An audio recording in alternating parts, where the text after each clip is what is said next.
Sudah, Kak Ding, aku mengerti. Bisakah kamu mendengarkan aku menjelaskan dulu? Melihat bahwa Kak Ding terus mengomel, Lalisa segera menyela dengan senyuman masam. Sebelum Kak Ding berbicara, dia langsung menjelaskan secara singkat tujuan membawa Desta ke sini dan memberitahu kepadanya tentang identitas Desta.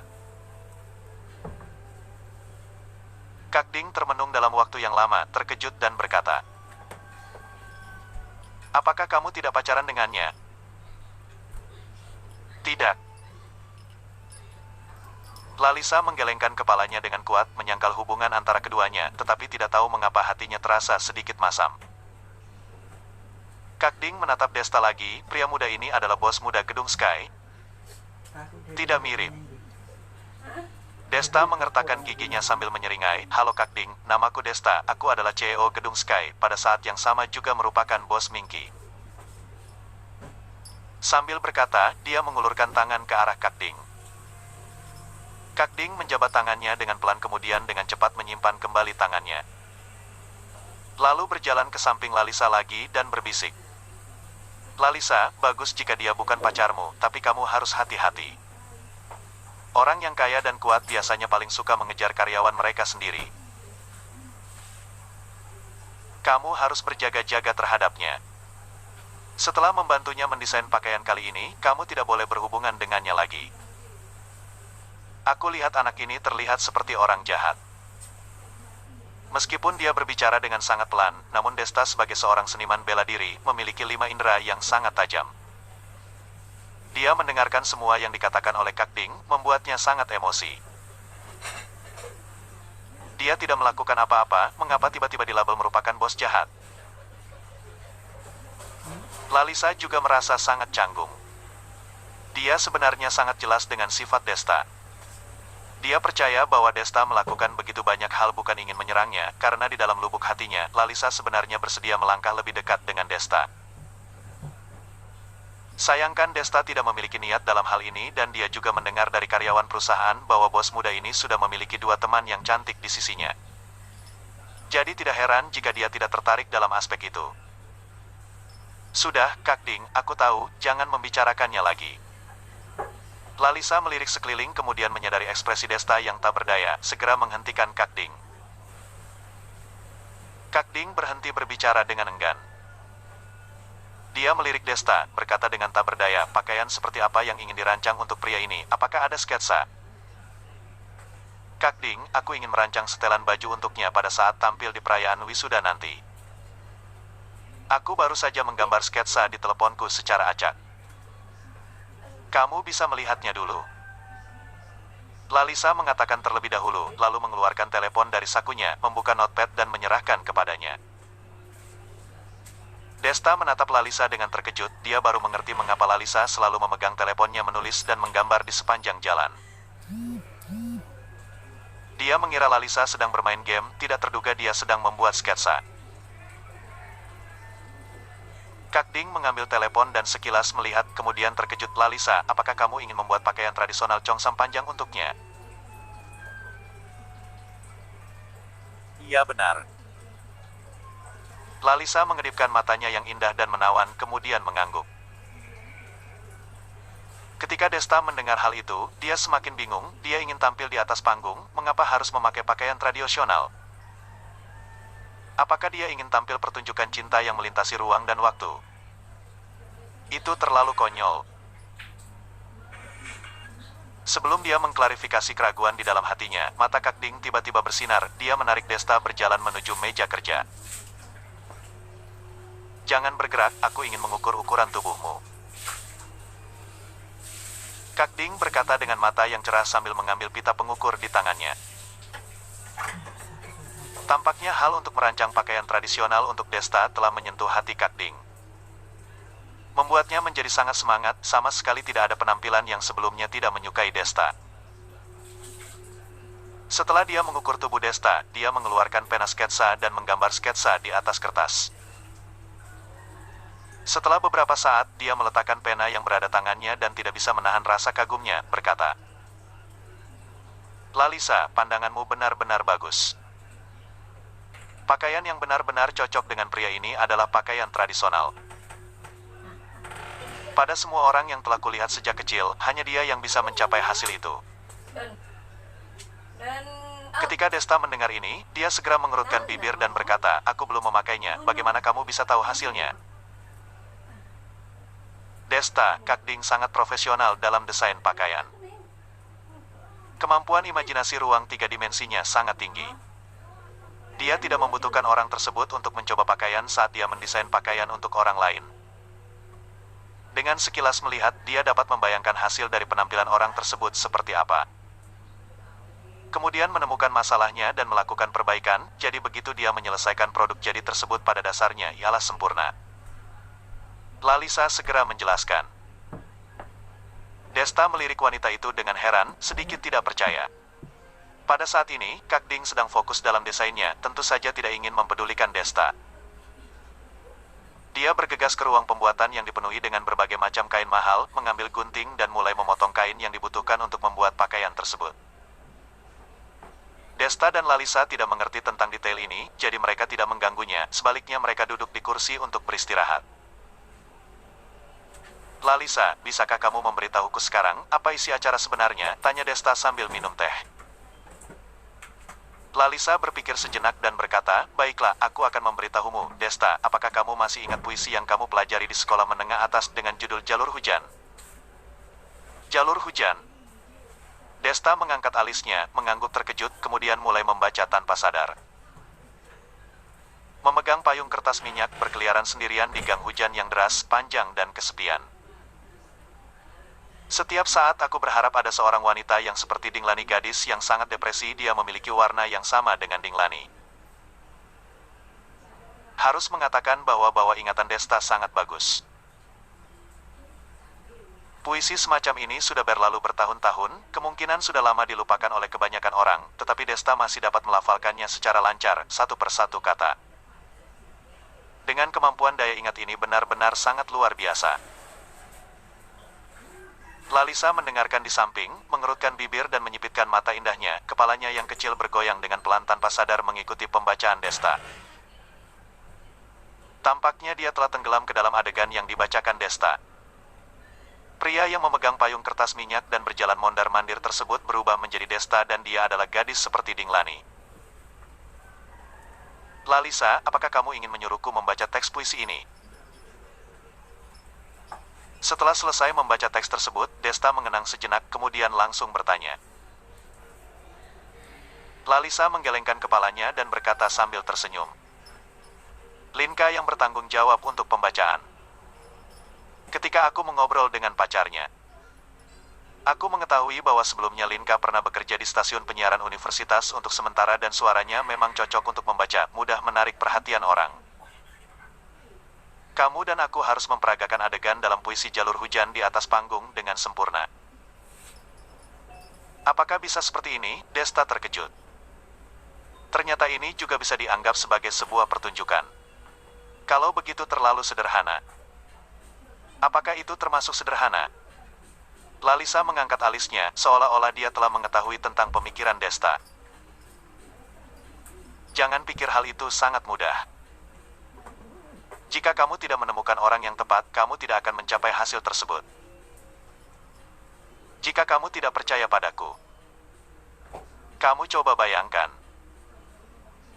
Jika orang itu adalah Rosimin, teman asrama kamu yang mengenakan pakaian tradisional dan berjalan di jalur hujan yang panjang dan suram dengan membawa payung kertas, seperti apa adegannya?" Rosimin. Desta sedikit terbengong, lalu langsung merinding di tempat. Dengan bentuk tubuh Rosimin yang setinggi 190 cm. Semua jubah akan terkesan pendek apabila dikenakan pada tubuhnya, apabila berjalan masih akan terdengar suara gesekan, kemungkinan besar jubah tersebut akan robek karena terlalu sempit. Apabila orang seperti ini yang berjalan di dalam gang kecil kegelapan, rasanya memang menyeramkan sekali. Kelihatannya kamu sudah bisa membayangkannya. Lalisa sudah menyadari reaksi Desta, lalu berkata dengan nada manja. "Percayalah padaku. Penilaian aku selalu tepat. Kamu harus tahu, aku sendiri adalah koreografi dari semua tarian untuk Blackpink. Aku bisa menilai dengan tepat mengenai Aura Rose dan Jisoo untuk memilih tarian yang cocok dengan mereka.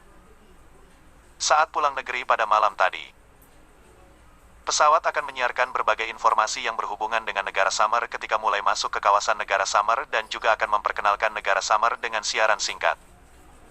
Kebetulan di dalamnya sedang menyiarkan artikel yang berjudul Hujan Lampau. Saat itu aku langsung fokus mendengarnya. Di dalam otak pemikiranku sudah muncul sebuah adegan secara dasar, namun tetap saja tidak terbayang siapakah yang cocok dalam memerankan pria yang memegang payung kertas dan terkesan kesepian itu. Namun setelah bertemu denganmu di hari ini, gambaran bayangan pria yang berada di dalam otak pemikiranku menjadi semakin jernih. Lalisa mengatakan isi pemikirannya dengan sekaligus. Desta diam-diam mendengarnya, dia merasa salut sekali dengan otak gadis ini yang begitu encer, gadis ini bahkan dapat kepikiran berbagai hal ini hanya dengan mendengar sebuah artikel. 1 jam kemudian, Kak Ding tertawa dengan keras, dia berlari keluar dengan tangan yang memeluk sebuah jubah berwarna hijau. Dia buru-buru berjalan ke hadapan Desta, lalu mengulur tangan untuk menarik baju Desta, sambil menarik sambil berteriak, cepat-cepat coba dulu baju ini. Jantung Desta berdetak kencang karena tindakannya yang datang secara tiba-tiba, lalu buru-buru menjerit dengan panik, aku bisa buka sendiri, kamu jangan menarik celanaku, tolong. Belasan menit kemudian, Desta berjalan keluar dari kamar pas dengan reaksi terhina, dia telah mengenakan jubah panjang hasil rancangan Kak Ding, di bawah kakinya tetap saja mengenakan sepasang sepatu kain. Kak Ding dan Lalisa langsung terbengong kaget setelah melihat Desta yang berpenampilan demikian. Desta masih ingin menanya bagaimana pendapat mereka. Namun setelah melihat reaksi kedua wanita tersebut, dia malah beranggapan bahwa bajunya telah terjadi masalah. Dia berbalik badan dan berjalan ke depan cermin, pada saat mengangkat kepala dan menatap paparan cermin, dirinya sendiri juga terbengong kaku. Pada saat ini, orang yang muncul di dalam paparan cermin tersebut bukan tuan muda gedung Sky lagi. Tentu saja juga bukan tuan muda dua keluarga Chu. Pastinya juga bukan menantu murahan keluarga Chen yang terhina oleh semua orang. Sepertinya dia sendiri juga tidak pernah melihat orang yang berada di dalam paparan cermin.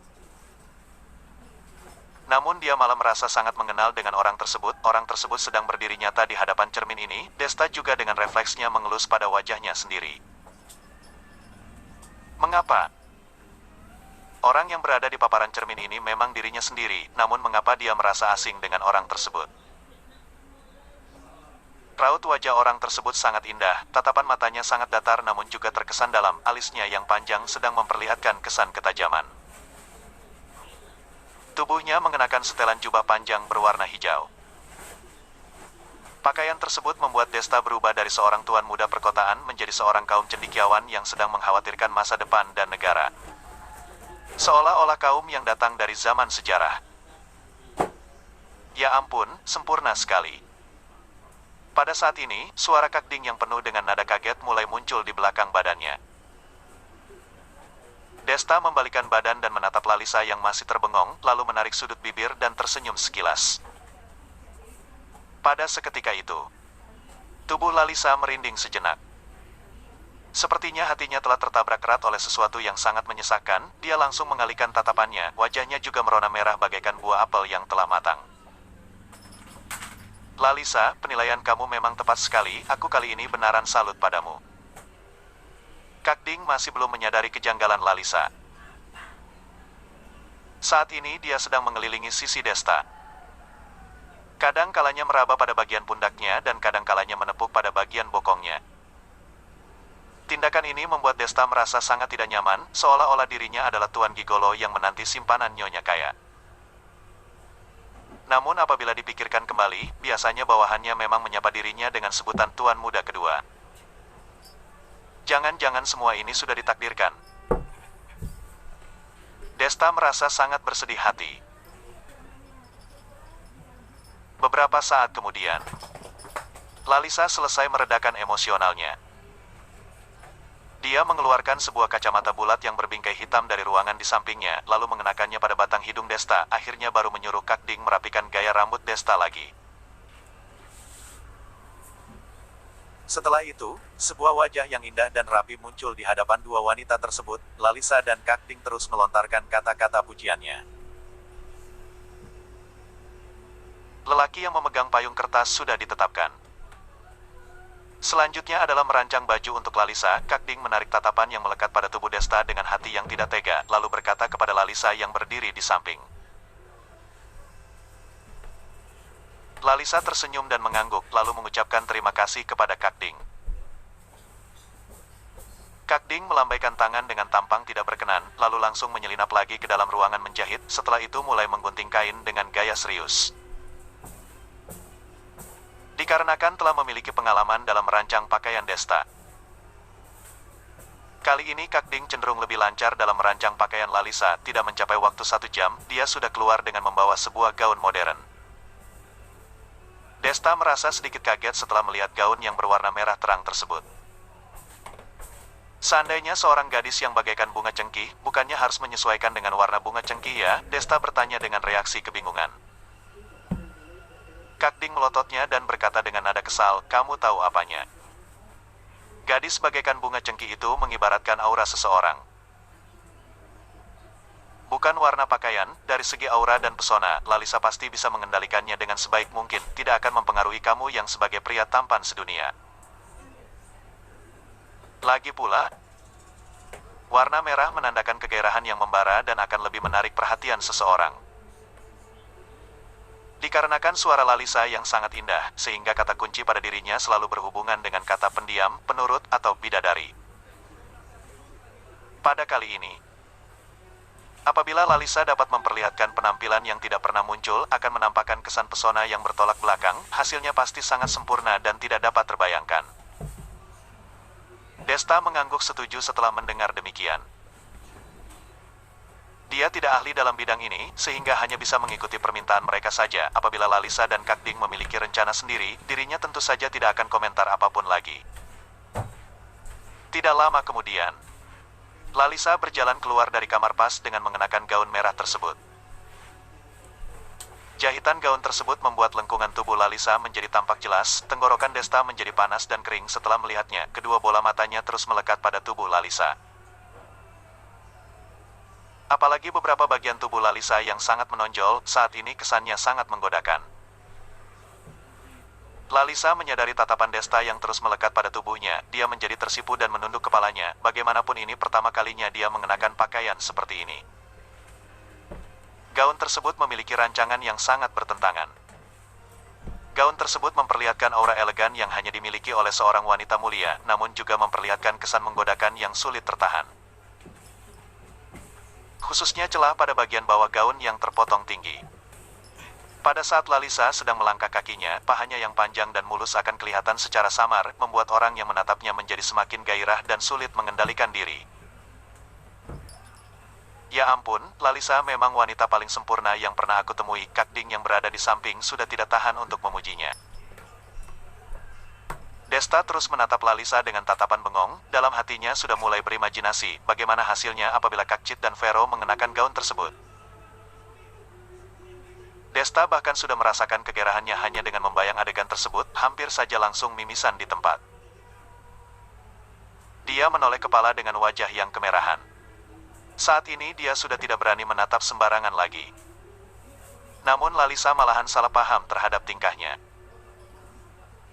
Dia beranggapan bahwa Desta yang buru-buru menoleh kepala pastinya dikarenakan telah jatuh di bawah pesonanya. Apabila kepikiran bahwa lelaki yang berani bertarung dengan penjahat ini bahkan juga memiliki sisi yang begitu imut, tatapan mata Lalisa menjadi semakin berbinar-binar. Seandainya kalian merasa puas, kedua pakaian ini tidak perlu diperbaiki lagi. Pada saat ini, Kakding yang berada di samping sedang menepuk kedua tangannya dan berkata dengan nada meriang. Desta dan Lalisa mulai sadar dari lamunan, lalu berkata dengan nada serentak, kalau begitu terima kasih Kakding, berapa harga dua pakaian ini? Setelah kata-kata tersebut dilontarkan, mereka berdua saling bertatapan, setelah itu tertawa keceplosan dengan bersamaan. Kakding yang berada di samping hanya menggeleng kepala dan berkata, hai.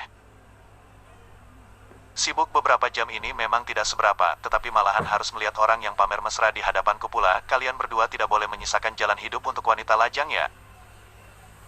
Sudahlah, dua pakaian ini gratiskan saja untuk kalian.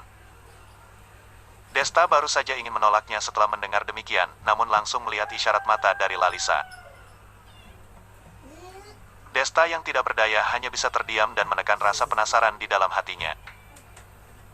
Kak Ding mengantar mereka hingga masuk ke dalam lift, setelah itu mereka juga meninggalkan tempat tersebut. Lalisa, kenapa melarang aku membayar uangnya? Setelah duduk di dalam mobil, Desta bertanya dengan tampang ragu. Lalisa tersenyum dan berkata, kamu tidak bekerja di bidang kami. Makanya tidak mengenal dengan sifat Kak Ding. Dia adalah orang yang tegas dan tidak menerima penolakan. Kalau dia sudah bilang akan memberikan secara gratis, tandanya sudah pasti tidak akan menerima uang dari kita lagi. Kalau kamu nekat mau bayar, dia mungkin saja akan menerima, tetapi dia tidak akan menerima pekerjaan dari kamu lagi. Ada sifat yang begitu aneh ya? Desta tersenyum dan menggeleng kepala, jelasnya sangat kebingungan dengan orang tersebut. Namun setelah itu dia berkata lagi, barusan Kak Ding bilang dia adalah wanita lajang, ini hanya bercanda saja kan? Dia adalah wanita yang begitu memesonakan, mana mungkin tidak ada suami. Tatapan Lalisa sedikit suram setelah mendengar pertanyaan ini. Saat ini Kak Ding memang berstatus lajang. Suaminya sudah meninggal dunia karena sebuah kecelakaan. Sejak saat itu dia tidak pernah mencari pasangan baru lagi. Demi tidak memberikan kesempatan bergosip kepada orang lain. Dia biasanya bahkan tidak pernah menerima pekerjaan dari lelaki. Kali ini kalau bukan karena datang bersamaku, kamu sama sekali tidak ada kesempatan untuk naik ke atas. Rupanya begitu ya, sayang sekali, Desta berkata dengan nada kasihan. Sebelumnya dia masih merasa aneh. Bagaimanapun dari penampilan dan bentuk tubuh Kak Ding sudah tergolong sempurna, apalagi pesona dirinya yang telah menebar seiring usia, gadis muda biasanya tidak akan bisa membandingkannya. Seharusnya wanita seperti ini tidak akan kekurangan pelamar, mana mungkin masih berstatus lajang lagi. Setelah meninggalkan toko busana pribadi, Desta bermaksud untuk mengantar Lalisa pulang ke hotel. Apabila acaranya telah ditetapkan, tandanya hanya perlu diajukan saja, dikarenakan mempertimbangkan bahwa Sakuya akan melakukan sesuatu yang membatasi kelancaran acaranya, Desta memutuskan untuk memanfaatkan sedikit strategi licik. Dikarenakan acara kali ini adalah acara perayaan wisuda, sehingga setiap kelas mesti menampilkan sebuah pertunjukan. Seandainya ada kelas yang tidak menampilkan pertunjukannya, bukan hanya kelas tersebut yang akan menerima hukuman, bahkan dosen yang bertanggung jawab dalam memimpin juga harus menerima sanksi besar. Awalnya Sakuya berencana untuk menolak semua pengajuan dari kelas Desta tanpa membedakan kualitas hasilnya. Lalu dia akan terus mempersulit mereka, tujuannya agar Desta dapat mengetahui risiko bermusuhan dengan dirinya. Pada saat menjelang batas waktu terakhirnya, dia baru membiarkan kelas Desta lolos dari pengajuan pertunjukan tersebut. Dengan demikian, pekerjaannya tidak perlu tertunda dan dirinya juga dapat mempermainkan Desta, tujuan dirinya juga dapat tercapai. Namun Desta juga bukan orang bodoh. Dia tidak akan memberikan kesempatan kepada Sakuya untuk mempermainkan dirinya. Dia memang memiliki acara pertunjukannya, namun dia sengaja tidak melaporkan hal tersebut pada hari ini. Dia ingin saksikan saja siapakah yang akan lebih panik pada saat itu. Setelah tiba di tempat parkir hotel, Desta menyadari bahwa tiba-tiba banyak kendaraan plat luar kota yang berada di tempat parkir ini. Hal ini membuat tempat parkir yang kosong menjadi penuh terisi. Dia membawa mobil dan terus mengelilingi lokasi tersebut untuk mencari tempat parkir kosong. Akhirnya ketemu juga, kenapa begitu banyak mobil ya? Desta menghela nafas, dia mengatur steering mobilnya dan bersiap-siap untuk memundurkan mobilnya. Tiba-tiba terdengar sebuah suara klakson mobil memekakan telinga yang berasal dari tempat jauh. Setelah itu sebuah mobil BMW seri 7 berkendara cepat ke arahnya. Kepala mobil tersebut langsung menyelinap ke dalam tempat parkir yang baru ditemukan Desta. Setelah itu juga menabrak dengan kuat pada ekor mobil Desta. Alarm mobil Desta langsung berbunyi dengan nyaring. Aneh. Adegan ini sepertinya pernah terjadi. Tubuh Desta dan Lalisa yang berada di dalam mobil juga menggetar dengan kuat. Untung saja mereka berdua masih mengenakan sabuk pengaman, sehingga tidak terjadi masalah apapun, namun Desta dengan jarangnya tidak merasa emosi, malahan merasa sedikit kebingungan. Dia menyuruh Lalisa agar dapat menunggu di dalam mobil, setelah itu dia turun dari mobil dan bersiap-siap untuk memaki pengemudi mobil BMW tersebut. Setelah itu serangkaian suara memaki meletus seketika, "Sialan, bagaimana kamu membawa mobilnya?" Desta terbengong kaku setelah mendengar suaranya. Pengemudi BMW juga terbengong setelah melihat Desta yang turun dari mobil.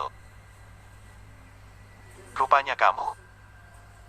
Mereka berdua saling melotot lalu menunjuk batang hidung masing-masing dan berteriak dengan kuat. Benar sekali, pengemudi yang menabrak mobil Desta pada kali ini tetap saja adalah supir pribadi Sakuya yang bernama Parmo. Pada beberapa hari yang lalu, budak ini merebut tempat parkirnya dengan cara seperti ini dan menabrak mobil barunya. Dalam hati Desta terus berpikir, sebenarnya apa kedendaman orang tersebut terhadap dirinya? Setelah menyadari kembali, Desta tersenyum sinis. "Seru juga. Biaya perbaikan mobil untuk sebelumnya saja masih belum membayar padaku. Sekarang sudah menabrak mobil baruku lagi dengan tanpa sabar, kenapa pula jadi mau memperbaiki dua mobil dengan sekaligus ya? Atau bengkel lagi diskon untuk perbaikan mobil kedua?" Wajah Parmo menjadi kemerahan setelah mendengar kata-kata ini. Namun dia tetap menahan rasa malu dan berkata, "Kak Sakuya sudah bilang. Orang yang tidak menghargai dosen dan tahu sopan santun seperti dirimu, pantas saja ditabrak orang, manusia bodoh yang akan memperbaiki mobilmu." Setelah itu dia seolah-olah kepikiran dengan sesuatu lagi, lalu tertawa sombong, "Lagi pula, kamu tidak ingin lolos dari pengajuan pertunjukan itu ya?